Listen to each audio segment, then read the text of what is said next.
L'actualité africaine sur la toile ne s'arrête jamais. Nous vous proposons donc de revenir sur les moments forts qui nous marqué au cours de la semaine écoulée dans cette édition du Canari du Web africain, dont voici le sommaire. Dans le Canari du Web africain cette semaine, nous irons au Burkina Faso. À Ouagadougou, le général putschiste Diendéré inculpé de crimes contre l'humanité.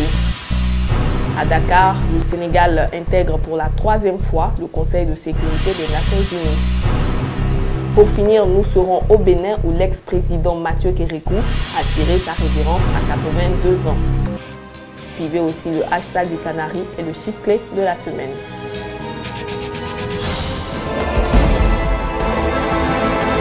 Le Sénégal a été élu pour la 3e fois jeudi dernier, membre non permanent du Conseil de sécurité de l'ONU pour la période de 2016 à 2017 avec 187 voix. Le Sénégal occupera son siège à partir de janvier prochain.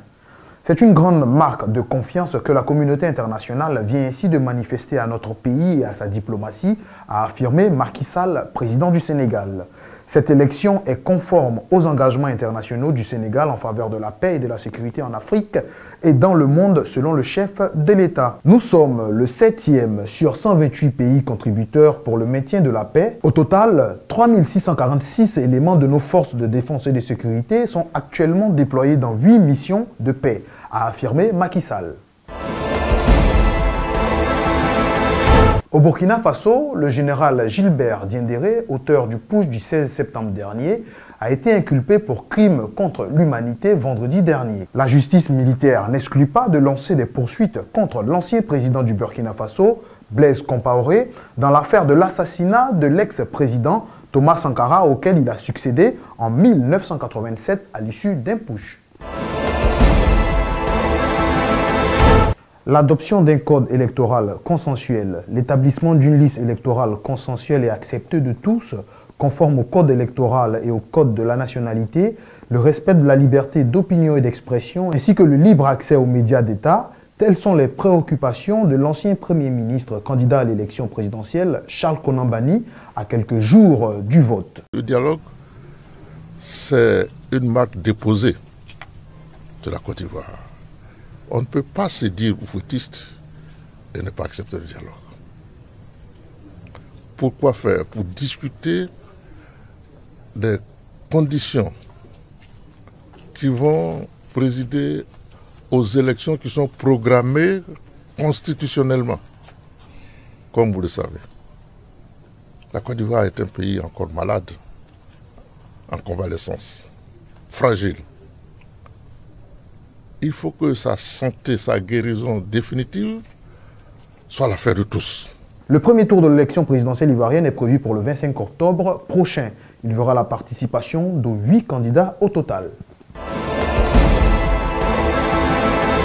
Le spécialiste de la distribution CFAO a réalisé en partenariat avec l'Institut de sondage Ipsos et le cabinet de conseil Bearing Point une étude pour quantifier la classe moyenne en Afrique, mais aussi pour mieux comprendre ses habitudes de consommation. Pour obtenir ces données, les auteurs de l'étude se sont basés sur les résultats de 4000 questionnaires et des enquêtes sociologiques conduites auprès de 50 ménages répartis sur 5 pays moteurs du continent. Il s'agit notamment du Maroc, de la Côte d'Ivoire, du Cameroun, du Kenya et du Nigeria. Selon les estimations du rapport de la CFAO, cette tranche représente 14% de la population totale du continent, soit environ 150 millions de personnes. Environ 72% des consommateurs de la classe moyenne déclarent réussir à mettre de l'argent de côté chaque mois. D'après l'étude, cela s'explique par le fait qu'ils aspirent à un avenir meilleur et en particulier pour leurs enfants. Leur investissement dans le domaine de l'éducation représente en moyenne 13% de leur budget.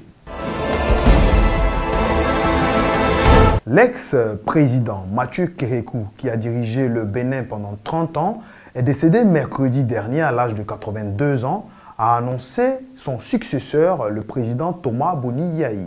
Mathieu Kérékou prend le pouvoir en 1972 par un putsch après une période d'instabilité politique depuis l'indépendance de 1960. Il installe alors un régime marxiste-léniniste, proclame la République populaire du Bénin en 1975 et impose la chemise à col Mao. Mathieu Kérékou perd les élections en 1991, battu par Nicéphore Soglo et se retire de la vie politique. La revue du web pour aujourd'hui, c'est terminé. Recevons à présent Marie-Christelle Turpin pour le hashtag du Canari. La campagne électorale en Côte d'Ivoire bat son plein. Les affiches ont donc envahi la ville d'Abidjan. Sur les réseaux sociaux, les internautes ont fini par dénoncer ce fait en le qualifiant de pollution visuelle. Nous avons recueilli pour vous des photos qu'ils ont publiées. Faisons un tour au Togo pour le chiffre de la semaine qui est 1,3 milliard.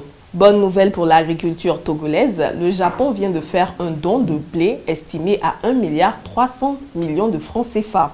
Ce don est effectué au titre de la phase 2 du Kennedy Round 2015. Les paroles blessantes sont comme des flèches lancées au cœur de l'autre. Tous pour des élections apaisées en Afrique. C'est ici que nous allons mettre un point final à cette édition du Canari du Web africain. On se retrouve la semaine prochaine. D'ici là, gardez un œil sur les réseaux Weblogie.